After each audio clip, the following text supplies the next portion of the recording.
ನಮಸ್ತೆ, welcome back to the channel creative mind by Sandhya. Mix ತರಕಾರಿ ಹಾಗೂ ಬೇಳೆ ಹಾಕಿ ಸಾಂಬಾರು ಮಾಡೋದು ನೋಡೋಣ ಬನ್ನಿ. ಒಂದು ಜಾರ್ ತಗೊಂಡು ಅದಕ್ಕೆ ಈರುಳ್ಳಿ, ಬೆಳ್ಳುಳ್ಳಿ, ಒಂದು ಟೊಮ್ಯಾಟೊ, ಹಾಗೆ ನೆನೆಸಿಕೊಂಡಿರೋ ಹುಣಸೆಹಣ್ಣು, ಒಂದು ನಿಂಬೆಹಣ್ಣು ಗಾಂಟ್ರದ್ದು ಹುಣಸೆಹಣ್ಣು, ಕಾಯಿ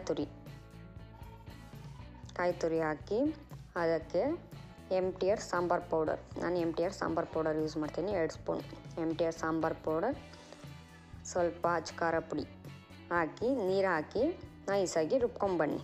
ನಾನು ಮೊದಲೇ ಬೇಳೆ ಬೇಯಿಸಿ ಎತ್ತಿಟ್ಕೊಂಡಿದ್ದೀನಿ.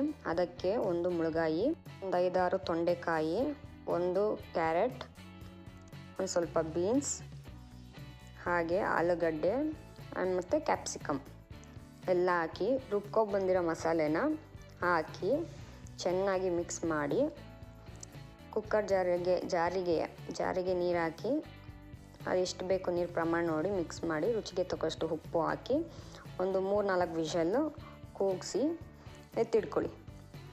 ವಿಷಲ್ ತಣ್ಣಗಾದ ಮೇಲೆ ಇವಾಗ ಸಾಂಬಾರಿಗೆ ಒಗ್ಗರಣೆ ಹಾಕೋಣ. ಒಂದು ತವಾ ಇಟ್ಕೊಳ್ಳಿ, ಅದಕ್ಕೆ ಸ್ವಲ್ಪ ಎಣ್ಣೆ, ಸಾಸಿವೆ, ಜೀರಿಗೆ, ಇಂಗು, ಕರಿಬೇವು ಹಾಕಿ ವಿಷಲ್ ಹೋಗಿರೋದ್ರಿಂದ ಸಾಂಬಾರನ್ನ ಒಗ್ಗರಣೆದಕ್ಕೆ ಹಾಕಿ ಮಿಕ್ಸ್ ಮಾಡಿ ಚೆನ್ನಾಗಿ ಮಿಕ್ಸ್ ಮಾಡ್ಕೊಳ್ಳಿ. ಉಪ್ಪೇನಾದ್ರು ಕಡಿಮೆ ಇತ್ತು ಅಂದರೆ ಹಾಕ್ಕೊಂಡು ಚೆನ್ನಾಗಿ ಕುದಿ ಬರೋವರೆಗೂ ಬಿಡಿ. ಕುದಿ ಬಂದಮೇಲೆ ಸ್ಟವ್ ಆಫ್ ಮಾಡ್ಕೊಳ್ಳಿ. ಇದು ಬಿಸಿ ಬಿಸಿ ಅನ್ನಕ್ಕೆ ಸೂಪರ್ ಕಾಂಬಿನೇಷನ್. ಹೋಟೆಲಲ್ಲಿ ಕೊಡೋ ಮಿಕ್ಸ್ ತರಕಾರಿ ಹಾಗೂ ಬೇಳೆ ಸಾಂಬಾರು ರೆಡಿ. ಈ ವಿಡಿಯೋ ಇಷ್ಟ ಆದರೆ ಲೈಕ್ ಮಾಡಿ, ಶೇರ್ ಮಾಡಿ, ಸಬ್ಸ್ಕ್ರೈಬ್ ಆಗಿ. Thank you.